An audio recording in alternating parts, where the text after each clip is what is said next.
Bismillahirrahmanirrahim. Assalamu alaikum. I hope you are healthy by the grace of Allah Almighty. You are watching my YouTube channel Mubarak Ali official. Dear, आज की video में हम FSC part 1 का जो new chapter हमने शुरू किया हुआ है बायोडाइवर्सिटी एंड क्लासिफिकेशन, इसमें जो हमारा अगला लेक्चर है, आज हम बात करेंगे किंगडम एनिमेलिया की. किंगडम एनिमेलिया के कुछ फीचर्स की बात करें, खसूसियात की बात करें. यूकैरियोटिक होते हैं. इनकी सेल बॉडी के सेल के अंदर वाज़ह तौर पे न्यूक्लियस होता है. मल्टी सेलुलर हैं, एक से ज़्यादा सेल पर मुश्तमिल होते हैं. हेटरोट्रॉपिक हैं, अपनी खुराक को तैयार नहीं कर सकते. और उसके बाद डिवेल्प होते हैं, बनते हैं किधर से? फ्रॉम एम्बरयू. एम्बरयू से क्या होती हैं? नमू पाते हैं, डिवेल्प होते हैं. और अगर हम इसके मोड ऑफ न्यूट्रिशन की बात करें तो इंजेस्ट करते हैं फूड को, और उसके बाद क्या करेंगे? उसको डाइजेस्ट करेंगे. किसके अंदर डाइजेस्ट करेंगे? बॉडी की बॉडीज़ के अंदर. और बॉडी की क्या होंगी? बॉडी की डिफरेंट तरह की कैविटीज़ होंगी. जिस तरह से हम खुराक खाते हैं तो पहले खुराक को हम इनटेक करते हैं. इनटेक करने के बाद खुराक हमारे स्टमक में चली जाती है. उसकी कुछ डाइजेशन ओरल कैविटी में हो रही होती है, कुछ स्टमक में हो रही होती है, और स्मॉल इंटेस्टाइन के अंदर हो रही होती है. तो ये अंदर से कैविटीज़ हैं, इनके अंदर क्या हो रही होती हैं? डाइजेशन हो रही होती हैं. जब एनिमल किंगडम एनिमलिया को फर्दर अब क्लासीफाई करते हैं किंगडम को, तो you people now very clearly कि किंगडम का जो बिलो रैंक है वो क्या होता है? फाइलम. तो इसको अगर हम बात करें क्लासिफिकेशन ऑफ किंगडम एनिमेलिया की, एनिमेलिया को ब्रॉडली तौर पे हम डिवाइड करते हैं डिफरेंट तरह के फाइलम के अंदर. अब उनमें आज का जो हमारा टॉपिक है, आज हम बात करेंगे फाइलम पोरीफेरा की. फाइलम पोरीफेरा बेसिकली एनिमल में और इनवर्टिब्रेट एनिमल में ये किंगडम एनिमेलिया का पहला फाइलम है. अगर हम इसकी एटिमोलॉजी की बात करें, इसका लफ्ज़ी मतलब देखें, पोरी का लफ्ज़ी मतलब होता है पोर, और फीरा का मतलब होता है बियर, बर्दाश्त करने वाला. अब इसमें बेसिकली ऐसे जानदार होते हैं जिनके बॉडी के ऊपर क्या होते हैं? पोर्स होते हैं. इस वजह से इन जानदारों को पोर बियरर एनिमल के नाम से भी जाना जाता है. या अगर फाइलम पोरीफेरा की बात होती है तो आप लोगों ने जेन में रख लेना है, माइंड में रख लेना है कि जो स्पॉन्जीज़ हैं ये पोरीफेरा से बिलोंग करते हैं. जितने भी स्पॉन्जीज़ हैं ये ऐसे एनिमल हैं जिनकी बॉडी के ऊपर क्या होती हैं? पोर्स होते हैं. अगर हम इसके कुछ जर्नल करेक्टरिस्टिक्स की बात करें कि इनके जर्नल करेक्टरिस्टिक्स क्या हैं, तो सबसे पहले sponges belong to phylum Porifera. Phylum Porifera से स्पॉन्जीज़ बिलोंग करते हैं. ज़्यादातर जो स्पॉन्जीज़ हैं वो मैरीन इन्वायरमेंट में रहते हैं. मैरीन इन्वायरमेंट वो इन्वायरमेंट होता है जिसमें साल्ट की कंसनट्रेशन ज़्यादा होती है. सी और ओशन का जो इन्वायरमेंट है वो मैरीन इन्वायरमेंट है. कुछ मेंबर्स ऐसे हैं जो फ्रेश वाटर के अंदर रहते हैं. अब जो फ्रेश वाटर के अंदर रहते हैं उसकी अगर हम एग्जांपल की बात करें, स्पॉन्जिला, ये ऐसी स्पीशी है स्पॉन्जीज़ की जो फ्रेश वाटर इन्वायरमेंट के अंदर रहता है. अगर हम बात करें मैरीन इन्वायरमेंट में रहने वाले जानदारों की, ल्यूकोसोलिनिया और यू प्लेक्टिला, ये दोनों जानदार मैरीन इन्वायरमेंट में रहते हैं. अब ये जो यू प्लेक्टिला है, इसको वीनस फ्लावर बास्केट के नाम से भी जाना जाता है, क्योंकि इसकी जो शेप है, जिस तरह से हमारे पास एक गुलदान होता है तो उसके अंदर डिफरेंट तरह के हमने क्या रखे हुए होते हैं? फूल रखे हुए होते हैं. तो बेसिकली इस तरह से इसकी क्या बन रही होती है? शेप बन रही होती है, जिस वजह से यू प्लेक्टिला को वीनस फ्लावर बास्केट के नाम से भी जाना जाता है. नेक्स्ट अगर बात करें लेवल ऑफ ऑर्गेनाइजेशन की, तो स्पॉन्जीज़ की बॉडी के अंदर कोई लेवल ऑफ ऑर्गेनाइजेशन नहीं होता. तो आप ये भी कह सकते हैं they lack tissue level of organization. इनकी बॉडी के अंदर टिशू नहीं होते, सेल का एग्रीगेशन होता है. उसके बाद इनकी बॉडी के अंदर नर्वस सिस्टम नहीं होता.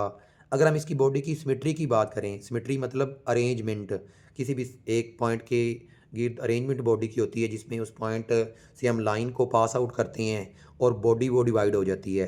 अगर हम इसकी डेफिनेशन की बात करें, the ability to divide an object into at least two identical portion.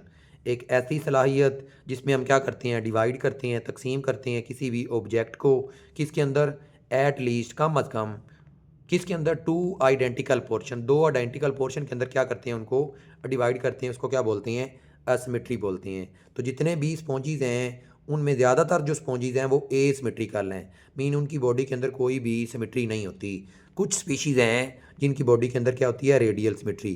अब सिमेट्री की बात करें तो सिमेट्री की दो टाइप्स होती हैं.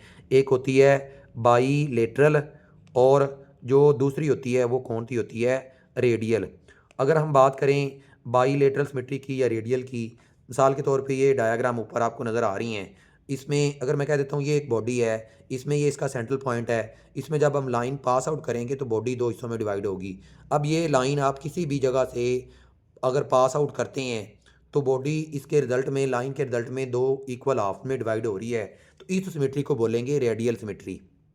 लेकिन अगर एक ऐसा पॉइंट, एक ऐसा जिस्म जिसके अंदर से हम क्या करते हैं, एक लाइन पास आउट करवाते हैं, तो उसकी बॉडी जो 2 हिस्सों में डिवाइड होगी, उसकी लेफ़्ट साइड और उसकी राइट साइड क्या होंगी, सेम होंगी, इक्वल होंगी। जैसी लेफ़्ट होगी वैसी राइट होगी। तो इस प्लेन ऑफ डिवीजन को या इस सिमेट्री को बाईलेटरल सिमेट्री के नाम से जाना जाता है। अब कौन से स्पीशीज़ हैं जिनकी बॉडीज़ के अंदर रेडियल सिमेट्री हैं? तो साइकोन स्पीशीज़ जो हैं स्पॉन्जीज़ की, इनकी बॉडी के अंदर क्या होती है, रेडियल सिमेट्री मौजूद होती है। इसके बाद हम बात करेंगे इस के बॉडी के स्ट्रक्चर की, कि अगर हम इसके बॉडी के स्ट्रक्चर की बात करें तो ये एक मेंबर नज़र आ रहा है सामने आपको। यूप्लेक्टिला के मेंबर्स हैं जो कि एक सबस्ट्रेटम के साथ अटैच हैं, और इसकी बॉडी के ऊपर आपको डिफरेंट तरह के पोर नज़र आ रहे हैं। ये क्या है, इसकी बॉडी के अंदर डिफरेंट तरह के पोर्स हैं, क्योंकि इन पोर्स के ज़रिए वाटर इनकी बॉडी के अंदर क्या हो रहा होता है, एंटर हो रहा होता है। तो अगर हम इसका थोड़ा सा क्रॉस सेक्शनली व्यू करते हैं इसको अच्छे तरीके से, तो इसमें अगर हम देखें तो ये सबसे पहले देखेंगे कि इस की बॉडी की लेयर, 3 तरह की इसकी बॉडी के अंदर लेयर्स होती हैं। एक आउटर लेयर होती है, ये जो आपको ब्लैक नज़र आ रही है, और उसके बाद एक मिडल लेयर है जो आपको रेड नज़र आ रही है, और एक इनर लेयर है जो कि आपको ब्लू नज़र आ रही है, और इसके दरमियान एक ये आपको क्या नज़र आ रही है, कैविटी नज़र आ रही है। तो ये जो आउटर लेयर है बेसिकली ये किससे मिलकर बनी हुई होती है, ये कुछ सेल्स हैं जिनको पिनेकोसाइट्स बोला जाता है। और इसके बाद जो इनसाइड है इसके बिलो है, मिडल लेयर है, इसमें कुछ जेली लाइक सेल मौजूद होते हैं जिनको मेसोहाइल के नाम से जाना जाता है। और इसके बिलो जो है इनसाइड जो लाइनिंग है, इस लाइनिंग को क्या बोला जाता है, इनको बोला जाता है बेसिकली ये क्या है, इनर लेयर्स है, ये दोनों साइड से मिलकर बनी हुई होती है। तो इसकी बॉडी के अंदर ये एक कैविटी है जिसको क्या बोलते हैं, स्पोंजियोसील बोलते हैं। तो इसकी बॉडी के ऊपर ये छोटे-छोटे जो पोर्स हैं, ये जो छोटे-छोटे सुराख हैं, या इधर आपको ये वाज़िया सुराख नज़र आ रहे हैं, इन पोर्स को ओस्टिया बोलते हैं। अगर हम एक पोर्स की बात करें, इस पोर की, तो इसको क्या बोलेंगे, ओस्टियम। अब इस कैविटी के बाहर आपको एक बड़ा पोर नज़र आ रहा है, जिधर से चीज़ें बॉडी से बाहर जाती हैं। इस बड़े पोर को ओस्कुलम बोलते हैं। तो अगर हम इसका थोड़ा-सा क्रॉस सेक्शनली व्यू करते हैं कि इनकी बॉडी के अंदर ये वाले जो पोर्स हैं या ये जो सेल हैं, इसको ज़रा देखिएगा। इसमें ये सामने आपको नज़र आ रहा होगा कि ये इसके बाहर सेल्स हैं जिसको हमने क्या बोला, पिनेकोसाइट्स, जो आउटर लेयर्स हैं, और उसके ये दरमियान वाला पोर्शन है जिसमें हमने बोला था कि जेली लाइक मटेरियल है जिसके अंदर कुछ सेल मौजूद होते हैं। ख़ास तौर पे ये सेल आपको नज़र आ रहे हैं, इन सेल को अमीबॉइड सेल बोलते हैं। अब इनका क्या काम है, इनकी भी बात करते हैं। और इन साइड मतलब इस साइड की तरफ ये वाले जो लाइनिंग थी, ये कौन से सेल्स हैं, ये कोहनोसाइट्स हैं। अगर हम बात करें कोहनोसाइट्स की, तो ये क्रिएट करते हैं वाटर करंट को। जब स्पोंजियोसील की कैविटी के अंदर वाटर आता है तो इनका ये ख़ास तौर पे फ्लैजेला लगा हुआ है, तो फ्लैजेला क्या करता है, फ्लिपर करता है, मूव करता है। तो इस करंट की वजह से ख़ास तौर पे जो फूड के पार्टिकल हैं उनको ये क्या कर लेते हैं, कैप्चर कर लेते हैं। और जो इसके अंदर अमीबॉइड सेल्स हैं, ये इसकी रिप्रोडक्शन के लिए और इसके स्केलेटन के लिए और न्यूट्रिएंट की ट्रांसपोर्ट के लिए ये क्या होते हैं, हेल्प आउट कर रहे होते हैं। अब इन्हीं चीज़ों को अगर हम थोड़ा सा बुक की लाइनों में देखें कि बॉडी स्ट्रक्चर की हमने बात की कि बॉडी के ऊपर हैज़ न्यूमरस पोर्स। अब वो जो पोर्स हैं उनको क्या बोला जाता है, ओस्टिया बोला जाता है। इनके ज़रिए क्या होता है, वाटर जो है बॉडी के ज़रिए एंटर होता है। अब वाटर इन पोर्स के ज़रिए बॉडी से क्या होगा, एंटर होगा। और वाटर जो है एग्जिट, एग्जिट का मतलब है निकलता है, कहाँ से निकलता है, द बॉडी थ्रू लार्ज पोर, एक बड़े पोर के ज़रिए निकलता है जिसको क्या बोलते हैं, ओस्कुलम बोलते हैं। बॉडी की मैंने बात की कि बॉडी कंसिस्ट होती है किसके ऊपर, बॉडी लेयर्स के ऊपर। अब लेयर कौन कौन सी थी उनकी अगर हम बात करें, आउटर लेयर है जो कि बनी हुई होती है फ्लैट सेल, तो ये आपको सामने नज़र भी आ रहे होंगे या इधर ये नज़र आ रहे हैं, तो ये फ्लैट सेल हैं जिनको पिनेकोसाइट्स बोलते हैं। मिडल लेयर है जिनको हमने क्या बात की थी, मीज़ोहाइल, जेली लाइक इनकी नेचर होती है और ये कंटेन कर रहे होते हैं कुछ अमीबॉइड सेल को। इनर लेयर की बात करें तो इनर लाइन जो है जो अंदर वाली साइड पे होती है, इनकी बॉडी के अंदर जो सेल्स होते हैं उनको क्या बोला जाता है, कोहनोसाइट्स, इनको कॉलर सेल के नाम से भी जाना जाता है। इनके स्ट्रक्चर को भी हम थोड़ा सा अलहदा देखते हैं। ये एक कॉलर सेल का जो स्ट्रक्चर है ये शो किया हुआ है, तो ये बेसिकली कोहनोसाइट्स है या इसको कॉलर सेल के नाम से भी जाना जाता है, क्योंकि इनकी बॉडी के अंदर क्या होता है, कॉलर होता है, ये इनका न्यूक्लियस है, ये इनका फ्लैजेलम है। फ्लैजेलम क्या करेगा, फ्लिपर करेगा, मूव करेगा, इस तरह से पानी इनकी बॉडी के जरिए एंटर होगा और ये कॉलर जो है यहाँ पे इसकी जो फूड है उसको क्या कर लेगा, कैप्चर कर लेगा। उसके बाद अगर हम बात करें इस के बॉडी के स्केल्टन की, तो स्केल्टन में भी ख़ास तौर पे ये इसकी बॉडी के पूरी सरफेस के ऊपर जो ये अगर इसकी बॉडी है तो इसकी बॉडी के ऊपर जो स्केल्टन है इस तरह से नीडल लाइक इसकी बॉडी के ऊपर क्या होगा, स्केल्टन होगा। अब वो स्केल्टन किससे बना हुआ होता है, बेसिकली इसके स्केल्टन को स्पिक्यूल्स बोलते हैं, जो माइन्यूट माइन्यूट का मतलब होता है छोटा सा बारीक, निडल से मिलकर बना हुआ होता है और इसके अंदर डेपोजिशन होती है या क्या मौजूद होता है, कैल्शियम कार्बोनेट या क्या मौजूद होता है, सलीका मौजूद होता है। इसके बाद जो सबसे मेन इम्पोर्टेंट बात है, बात करेंगे रिप्रोडक्शन की। जी, अगर रिप्रोडक्शन की बात करें तो जो स्पॉन्जीज़ हैं एसेक्सुअल रिप्रोडक्शन के ज़रिए क्या करते हैं, रिप्रोड्यूस करते हैं। इसमें ये बड बनाते हैं और उसके बाद फ्रेगमेंटेशन करते हैं। अब ये जो फॉर्मेशन करते हैं ख़ास तौर पे ये बात याद रखिएगा, इसमें अगर बात करें ये एक स्पॉन्जीज़ की कह लें बॉडी है, जिसमें हमने कह दिया ये उसका लार्ज पोर था।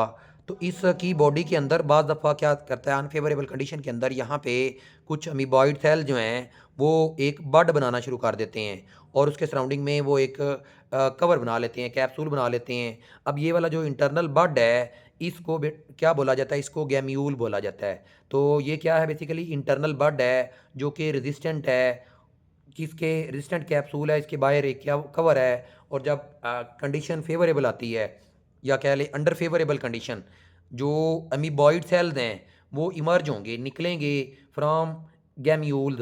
बेसिकली इस स्ट्रक्चर को हमने गैम्यूल का नाम दिया।